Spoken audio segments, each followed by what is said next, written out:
নাস্তা রেডি। নাস্তা দিলাম বাচ্চাদেরকে, আমি চিয়া সিড নিলাম একটু ভিজে, কলা খাবো, এই যে চা, একটু চা খাবো। বিসমিল্লাহ বলো।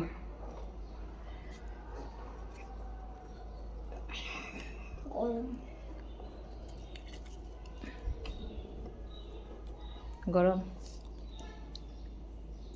করলা ভাজি করব, কাটতেছি, দেখি কতটুকু নিতে পারি। সোহেল ভাই এগুলা ইয়ের থেকে কিনছিল, দেশের থেকে, দেশের করলা। আর শিং মাছ দিয়ে ঝোল রান্না করব। শিং মাছটা ধুয়ে পরিষ্কার করব, গরম পানি চুলায় দিলাম। বউ আসছে মনে হয়। রিহান, দরজাটা খুলো। আসসালামু আলাইকুম, কেমন আছেন? আশা করি ভালো আছেন। আলহামদুলিল্লাহ, আল্লাহর অশেষ রহমতে আমরাও ভালো আছি। রান্না করতেছি। সকালে নাস্তা করলাম, তা তো দেখছেন আপনারা। আপনাদেরকে সালাম দেওয়া হয় নাই, তখন আপনাদের সাথে দেখা করা হয় নাই।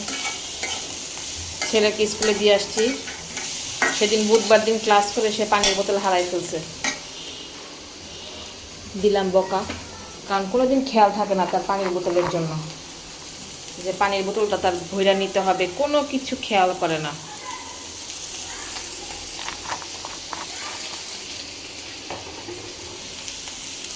এখন দিয়ে এসে রান্নাটা সেরে ফেলায়, বিকালবেলা রান্না করতে ইচ্ছা করে না, খুব খারাপ লাগে শরীর।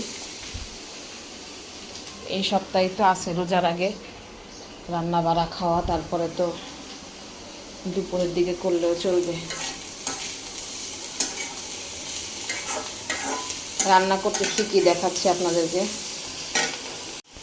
করলা ভাজি দিলাম,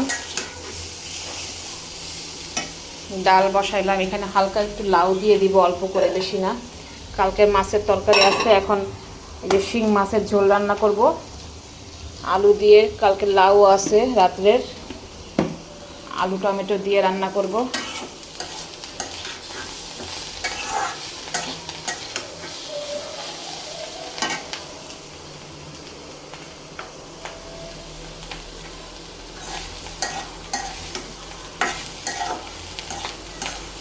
করলা খাওয়াটা খুব ভালো শরীরের জন্য।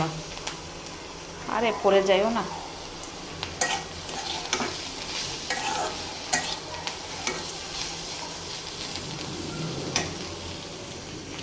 ছেলেকে নিয়ে বহুত দিন ধরে বসি না, পড়ালেখায় মনোযোগ দেওয়া লাগবে। ছেলে বেশি পাজি হয়ে গেছে।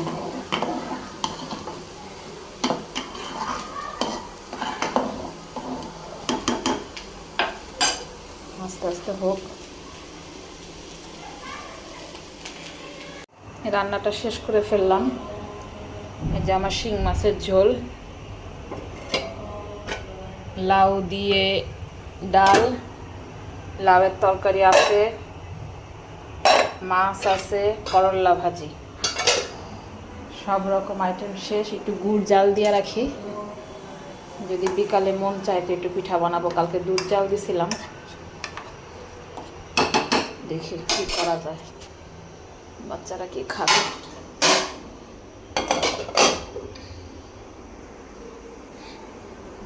গোসল করব বিকালে, যদি এই কাজকর্ম থাকে, রান্না বাড়া, কোনো কিচ্ছু করা হয় না আমার।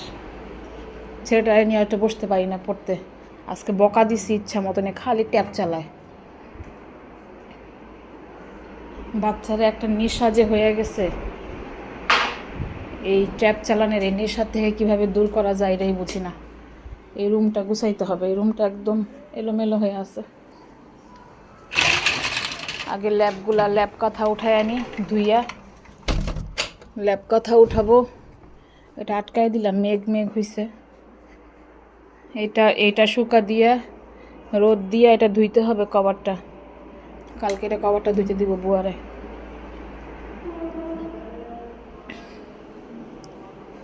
দেখি ধুলাবালি আসে নাকি। অনেক বাতাস ছাড়তেছে আস্তে আস্তে, আবার কালকের মতো মনে আজকে বৃষ্টি নামবে। রিহানকে স্কুল থেকে নিয়ে এসে খাওয়াইয়া চিন্তা করতেছি যে তাদেরকে বিকালে কি নাস্তা দিব। তো চিন্তা করলাম একটা কেক বসাই, কেকটা দিয়ে তাও একটু নাস্তা টাস্তা করতে পারবে, কারণ বাড়ি থেকে আসার পরে কোনো কিছু নাই ঘরে।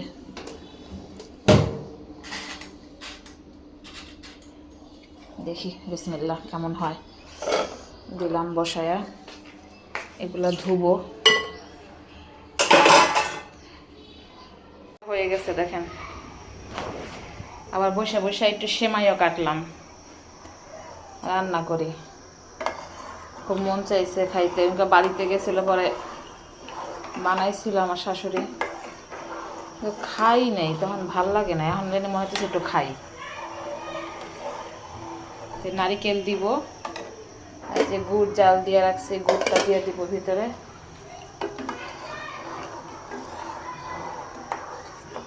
তারপর চা বসাবো।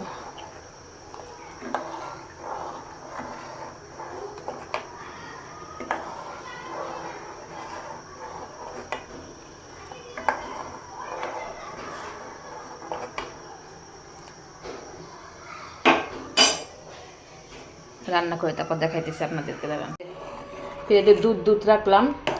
খুব বেশি মিষ্টি দিলে ভাল লাগে না, খাইতে চায় না বাচ্চারা।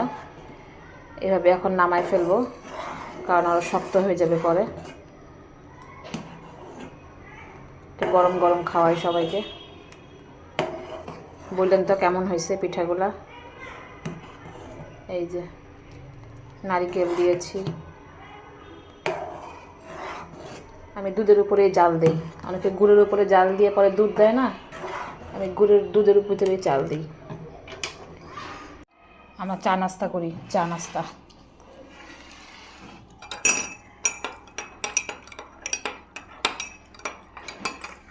কেকটা কাটি নাই, কাটবো একটু পরে। ঠান্ডা হোক, ঠান্ডা হলে বক্সটা ঢাকিয়া রেখে দিলে ভালো। ইয়ার মধ্যে না রাখলে, বাটির মধ্যে রাখলে, ঢাকনা দিয়ে না রাখলে নষ্ট হয়ে। কেকগুলো বক্সে রেখে দিই, ছেলের টিফিনে দিয়ে দেওয়া যাবে যে কদিন স্কুল আছে রোজার আগে। রিহান, তোমাদেরকে কি কিছুই বলে নাই? আল্লাহ, এটার মধ্যে তো হবে না, এটা বড় বক্স লাগবে। যে তোমাদের কয় তারিখ পর্যন্ত খোলা থাকবে? দেখেন কেকটা কি সুন্দর করে বানাইছি। এই স্কুল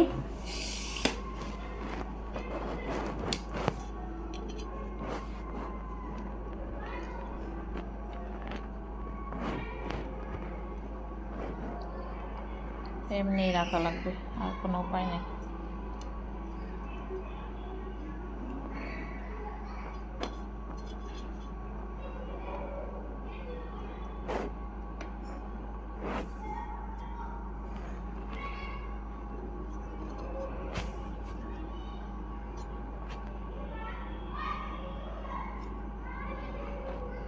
থাক, চাপায় রাখি। কি করো বাবজান রাত করে? হ্যাঁ, দেখে দেখে আঁকতেছ। আচ্ছা, বিদায় জানাও। Good night. আপনারা ভালো থাকবেন, সুস্থ থাকবেন, আমাদের জন্য দোয়া করবেন, লাইক কমেন্ট শেয়ার করবেন, আর ফলো দিতে অবশ্যই ভুলবেন না। ঠিক আছে, বলো bye bye. Bye bye, good night.